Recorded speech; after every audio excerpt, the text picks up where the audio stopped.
Hello बच्चों, कैसे हो आप लोग? अच्छे होंगे बेटा।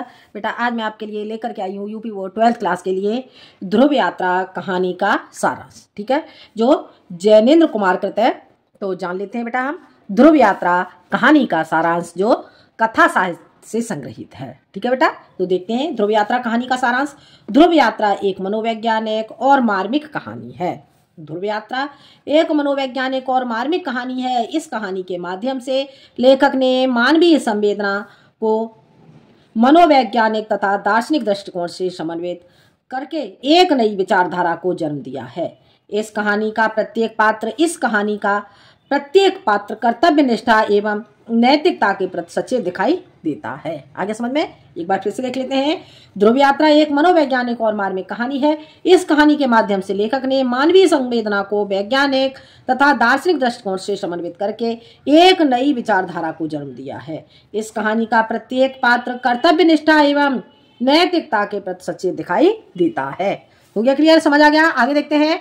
इसका पॉइंट हो जाता है बेटा कहानी का आरंभ। कहानी का आरंभ कहाँ से होता है जान लेते हैं।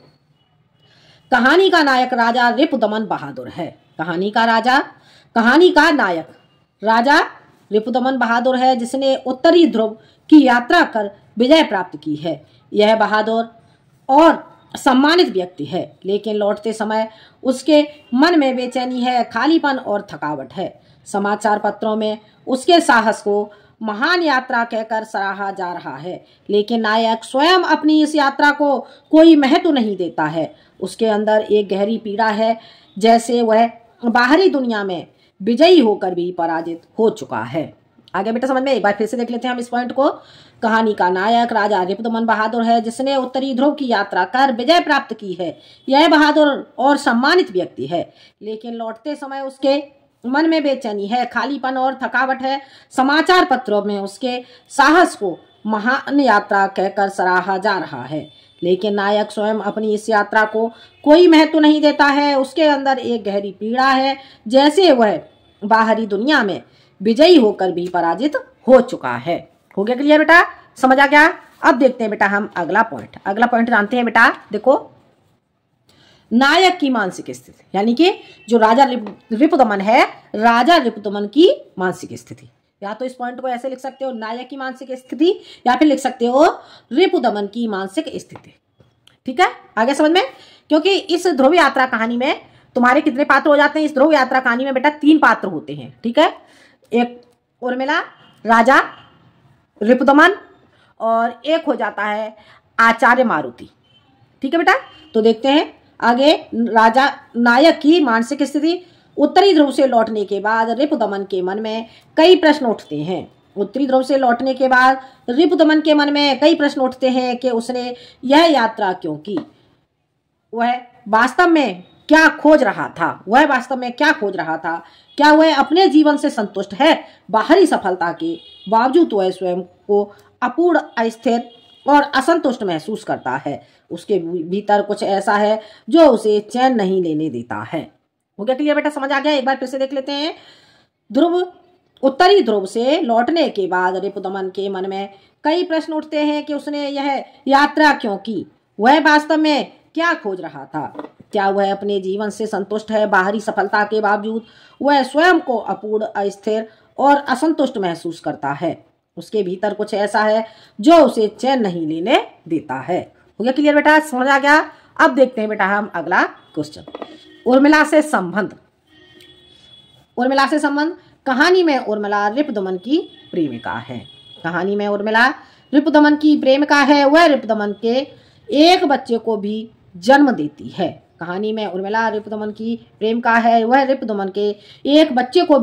है। परंतु रिपुदमन विवाह को लेकर असमंजस में रहा। लौटने पर वह उर्मिला और अपने बच्चे को स्वीकार करता है, लेकिन उर्मिला विवाह नहीं करना चाहती। उसके लिए प्रेम आत्मिक अनुभूति है, जिसे सामाजिक बंधनों की आवश्यकता नहीं है। आगे समझ में। उर्मिला से राजा रिपुदमन का क्या संबंध था? जो उर्मिला राजा रिपुदमन की प्रेमिका थी। आगे बेटा समझ में देखते हैं। कहानी में उर्मिला रिपुदमन की प्रेमिका है वह रिपुदमन के एक बच्चे को भी जन्म देती है, परंतु रिपुदमन विवाह को लेकर असमंजस में रहा। लौटने पर वह उर्मिला और अपने बच्चे को स्वीकार करता है, लेकिन उर्मिला विवाह नहीं करना चाहती। उसके लिए प्रेम आत्मिक अनुभूति है, जिसे सामाजिक बंधनों की आवश्यकता नहीं है। आगे समझ में? उर्मिला विवाह क्यों नहीं करना चाहती? क्योंकि जब उर्मिला विवाह करने के लिए तैयार थी तो जो रिपुदमन है, रिपुदमन विवाह के लिए मना कर देता है, और जब रिपुदमन विवाह के लिए तैयार हो जाता है तो उर्मिला विवाह के लिए मना करती है। ठीक है बेटा, आगे समझ में? आगे देखते हैं अगला पॉइंट। अगला पॉइंट मित्र हमारा बन जाता है आचार्य मारुति से मिलन। ठीक है, आचार्य मारुति से मिलन। आचार्य मारुति कौन थे? आचार्य मारुति उर्मिला के पिता थे। ठीक है बेटा, देखते हैं आचार्य मारुति से मिलन। अपनी मानसिक उलझन को शांत करने के लिए रिपुदमन आचार्य मारुति से मिलता है। मारुति अत्यंत संवेदनशील, मनोवैज्ञानिक और आध्यात्मिक दृष्टि वाले व्यक्ति हैं।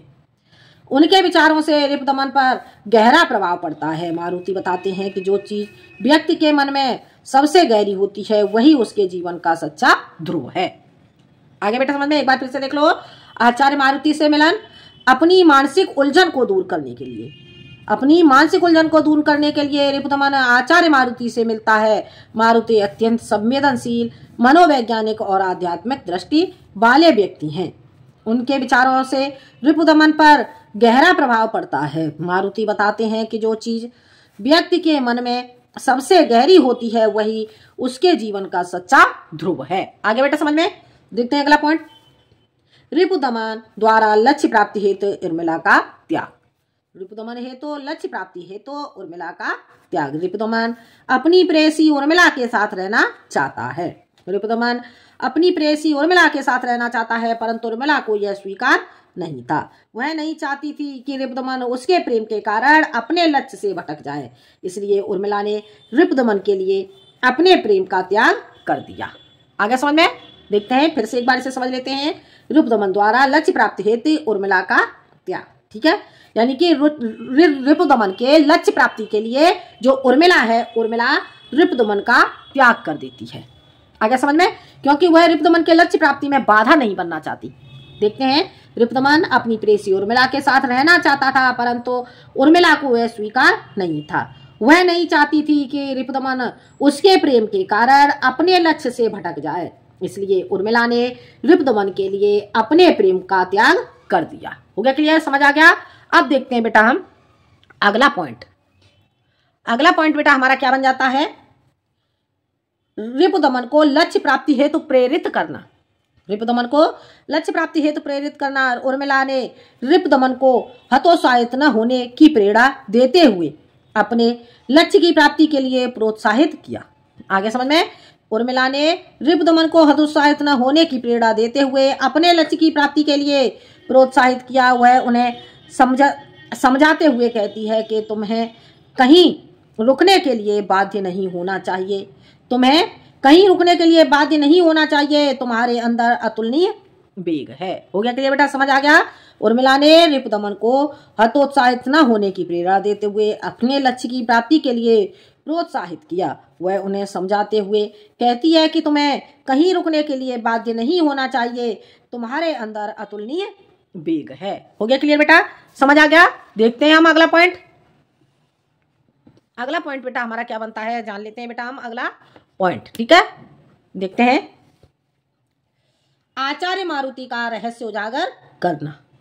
आचार्य मारुति का रहस्य उजागर करना। रिपुदमन जब दूसरी बार मारुति से मिलने जाते हैं तब आचार्य मारुति राजा को बताते हैं कि उर्मिला उन्हीं की बेटी है। आगे समझ में बेटा? क्योंकि अब तक जो रिपुदमन है, रिपुदमन को नहीं मालूम था कि जो उर्मिला है, उर्मिला आचार्य मारुति की ही पुत्री है। ठीक है बेटा? तो रिपुदमन जब दूसरी बार मारुति से मिलने जाते हैं तब आचार्य मारुति राजा को बताते हैं कि उर्मिला उन्हीं की बेटी है। यह जानकर रिपुदमन आश्चर्यचकित हो जाते हैं। आचार्य के बार बार समझाने पर भी उर्मिला विवाह प्रस्ताव को स्वीकार नहीं करती। अंत में उर्मिला अपने पिता को स्वयं को भूल जाने का आग्रह करती है। आगे समझ में? एक बार फिर से देख लो। आचार्य मारुति का रहस्य उजागर करना। रिपुदमन जब दूसरी बार मारुति से मिलने जाते हैं तब आचार्य मारुति राजा को बताते हैं कि उर्मिला उन्हीं की बेटी है। यह जानकर रिपुदमन आश्चर्यचकित हो जाते हैं। आचार्य के बार बार समझाने पर भी उर्मिला विवाह प्रस्ताव नहीं स्वीकार करती। अंत में उर्मिला अपने पिता को स्वयं को भूल जाने का आग्रह करती है। हो गया क्लियर बेटा, समझ आ गया। अब देखते हैं बेटा हम अगला पॉइंट, रिपुदमन का दूसरा निर्णय। जब उर्मिला विवाह के लिए तैयार नहीं होती है तो जो रिपुदमन है, रिपुदमन दूसरा निर्णय करते हैं। अब उनका निर्णय क्या हो जाता है? रिपुदमन का दूसरा निर्णय दक्षिणी ध्रुव, क्या है? दक्षिणी ध्रुव की यात्रा। ठीक है, तो रिपुदमन अंदर से असंतुष्ट होकर दक्षिणी ध्रुव की यात्रा करने का निर्णय करता है। आगे समझ में? रिपुदमन अंदर से असंतुष्ट होकर दक्षिणी ध्रुव की यात्रा करने का निर्णय करता है। ठीक है, आगे देखते हैं।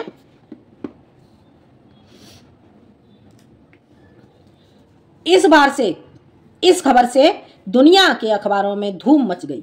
जैसे ही यह खबर फैलती है कि जो रिपुदमन है, रिपुदमन दक्षिणी ध्रुव की यात्रा के लिए तैयार हो जाता है, तो इस खबर से दुनिया के अखबारों में धूम मच गई। आगे समझ में, अगला देखते हैं, रिपुदमन का आत्महत्या करना, कहानी का अंत। या तो डालोगे रिपुदमन का आत्महत्या करना, कहानी का अंत। ठीक है, कुछ समय बाद समाचार आता है कि रिपुदमन ने आत्महत्या कर ली है। कुछ समय बाद समाचार आता है कि रिपुदमन ने आत्महत्या कर ली है। अखबार में उसके द्वारा लिखा गया एक पत्र प्रकाशित होता है। उस पत्र में उसने कहा है, मेरी यात्रा मेरा निजी काम था, लोगों ने इसे महान बना दिया, जबकि यह केवल मेरी मन की उलझन थी। आगे समझ में, उलझन, उलझन। ठीक है बेटा, उलझन ऐसे लिखेंगे, समझ आ रहा है? उलझन, उलझन थी। ठीक है, देखते हैं। कुछ समय बाद समाचार आता है कि रिपुदमन ने आत्महत्या कर ली है। अखबार में उसके द्वारा लिखा गया एक पत्र प्रकाशित होता है।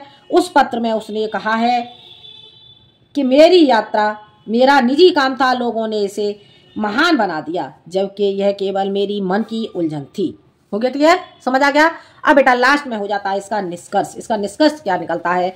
निष्कर्ष तय कहा जा सकता है कि रिपुदमन की ध्रुव यात्रा बाहर की नहीं बल्कि भीतर की अधूरी लड़ाई थी, यानी कि उनकी आंतरिक लड़ाई थी। आगे समझ में, निष्कर्षतः कहा जा सकता है कि रिपुदमन की ध्रुव यात्रा बाहर की नहीं बल्कि अंदर की अधूरी लड़ाई थी। वह अपने भीतर के शून्य द्वंद्व और असंतोष को नहीं जीत सका। यदि मन में अंधकार हो तो दुनिया की कोई भी जीत उसे मिटा नहीं सकती। आगे बेटा समझ में, एक बार फिर से समझ लो इसे।